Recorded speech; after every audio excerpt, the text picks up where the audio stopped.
السلام علیکم ورحمۃ اللہ۔ اللہ تبارک و تعالیٰ کے بارگاہ میں دعا ہے کہ آپ لوگ اچھے رہیں اور سلامت رہیں۔ قرآن مقدس میں جتنی بھی سورہ مبارکہ ان میں سے ایک سورہ مبارکہ ہے سورہ لیل، اور یہ سورہ لیل جو ہے یہ 30ویں پارے میں موجود ہے، اور یہ خوب زیادہ بڑی سورہ مبارکہ نہیں ہے، لیکن اس سورہ مبارکہ کی بہت ساری فضائل ہیں۔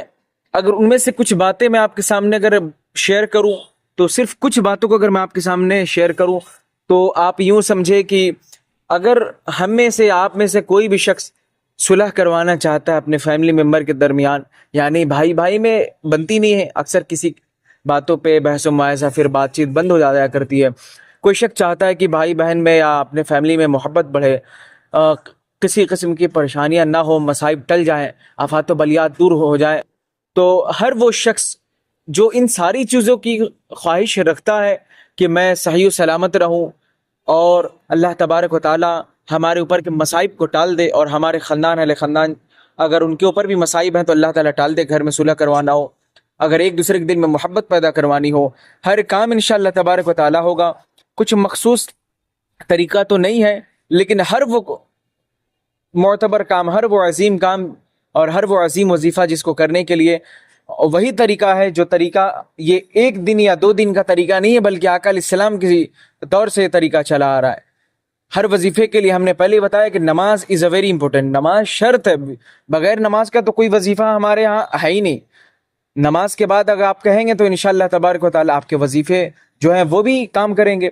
نماز چھوڑ کے آپ یا کوئی بھی کرے، یا آپ میں سے کوئی بھی شخص رینڈم اگر آپ اس بندے کو دیکھیں اگر وہ کرتا ہے، بالکل نہیں اثر کرے گی، ہم نے پہلے ہی بتا دیا۔ نماز کے بعد کریں گے الحمدللہ رب العالمین، مجھے اپنی رب کے ذات پر یقین ہے کہ میرا رب آپ کی پریشانیوں کو ٹال دے گا۔ بہت لوگوں کو ایسا لگتا ہے کہ یہ ساری چیزیں صرف کہنے کو ہوتی ہیں، میں کہتا ہوں شاید ان کی ابھی ایمان کی کمزوری ہے، ابھی ان لوگوں نے اللہ تبارک و تعالی کی رحمت سے ان لوگوں نے لطف اٹھائے نہیں۔ وجہ یہ ہے کہ وہ کریں گے نہیں، اور کریں گے تو سوچیں گے کہ ایک ہی دن میں ہو جائے، 2 دن میں ہو جائے، ایسا نہیں ہوتا ہے۔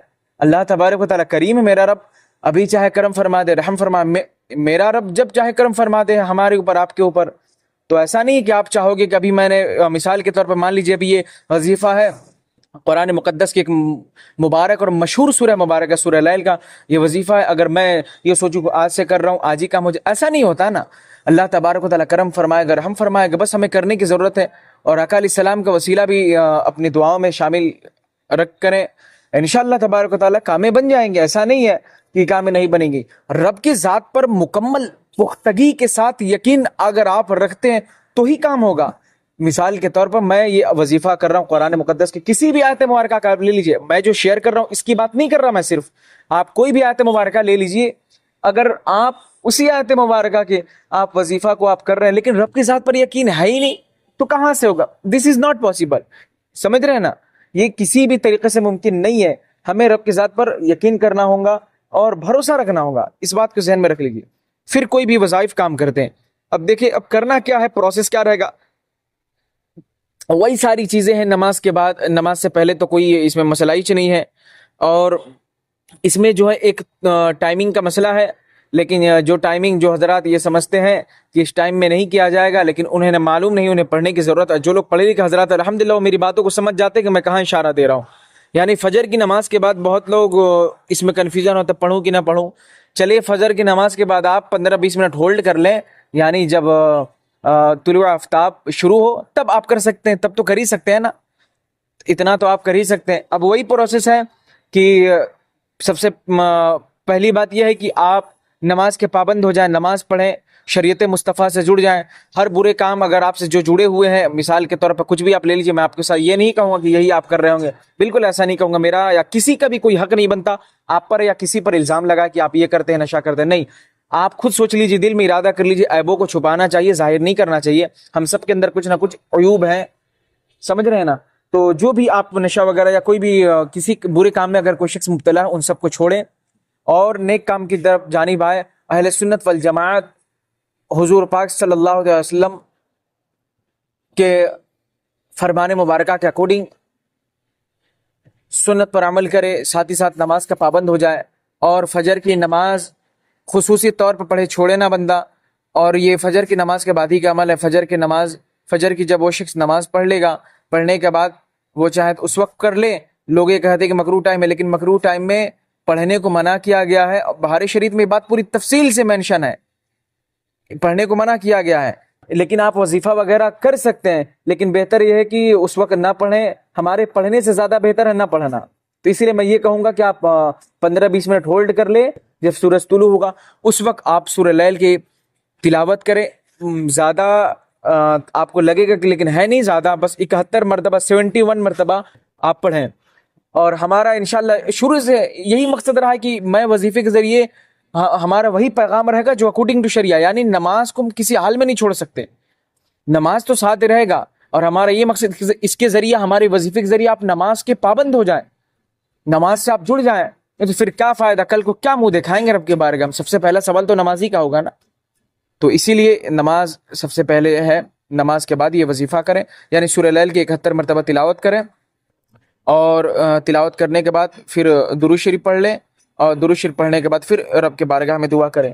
جن جن مسائل آپ کے سامنے پیش آ رہی ہے، یعنی جو پریشانیاں ہیں یا جن چیزوں کے لیے ہے، اگر آپ گھر کی پریشانیوں کے لیے کر رہے ہیں، گھر میں لوگ پریشان رہتے ہیں، بھائی بہنوں میں وغیرہ بڑے مسائل رہا کرتے ہیں، یا کچھ آپ کے ذاتی مسائل ہیں، یا آپ کے کچھ اور بھی پریشانیاں، سب کے لیے کریں. انشاءاللہ تبارک و تعالی ساری پریشانیاں حل ہوں گی. اس لیے کہ ہم نے اس بات کو شروع سے ہی آپ کے سامنے یہ بات ہم نے عرض کی کہ رب کی بارگاہ میں دیر ہے اندھیر نہیں ہے. اللہ تبارک و تعالیٰ اپنے بندوں کا امتحان لیتا ہے. ہماری اور آپ کی زندگیوں میں بہت سارے ایسے موقعات ہیں جو میرا رب امتحان لیتا ہے، اور ہم اس اگر امتحان میں پاس نہیں ہو پاتے ہیں تو ہماری دینی اور دنیاوی دین و دنیا دونوں برباد ہیں. ہمیں چاہیے صبر کر، اپنی رب کے ذات پر یقین رکھیں، اس لیے کہ جو میرا رب امتحان لیتا ہے، اللہ تبارک و تعالیٰ اس امتحان سے نکلنے کے لیے کئی اسباب میرا رب پیدا کرتا ہے. ہمیں بس غور و فکر سے ہمیں اس چیز کو دیکھنی ہے، غور کرنے کی ضرورت ہے، اور اس پر عمل کرنے کی ضرورت ہے، اور کچھ ہے نہیں. بس یہی ہے. آپ لوگوں کے ساتھ یہی چھوٹا سا وظیفہ تھا، اس کو آپ کریں اور پڑھیں. اور جسمانی مسائل اور جسمانی جو بھی پریشانی، ان سب کے لیے بھی ہے. بس آپ کرنے کو اگر چاہیں تو کر سکتے ہیں، اگر نہیں تو پھر آپ کی مرضی. نماز تو کسی حال میں آپ نہیں چھوڑیے گا، نماز اس میں کوئی کمپرومائز نہیں. اس لیے کہ نماز الصلاۃ معراج المومنین، نماز مومنوں کی معراج ہے. اس لیے کہ ہمارے آقا کی معراج جو تھی وہ آسمانوں پر بلائے گئے. آپ پھر آقا، میرے آقا کریم سدرۃ المنتہا کے آگے تشریف لے گئے اور اپنے رب سے ملاقات کی میرے آقا کریم نے. لیکن ہم مومنوں کی معراج کیا ہے؟ نماز ہے. الصلاۃ معراج المومنین. اس لیے ہمیں نماز کو کسی حال میں نہیں چھوڑنا. بس آج کے لیے اتنا ہی تھا کہ میرا مقصد یہ رہا تھا کہ ہم سارے لوگ نماز کے پابند ہو جائے اسی ذریعے. اور نماز سے یہ نہیں کہ صرف آ گئے پڑھ کے چلے گئے، نہیں، اس میں دل لگا کر پڑھیں، دل و دماغ کو حاضر رکھ کے دنیاوی پریشان پوری چیز کو ایک دم دور کرتے ہیں آپ. بس یہی ہے میرا پیغام آپ تمام بھائی اور خواتین کے لیے. بس آج کے لیے اتنا ہی. السلام علیکم ورحمۃ اللہ.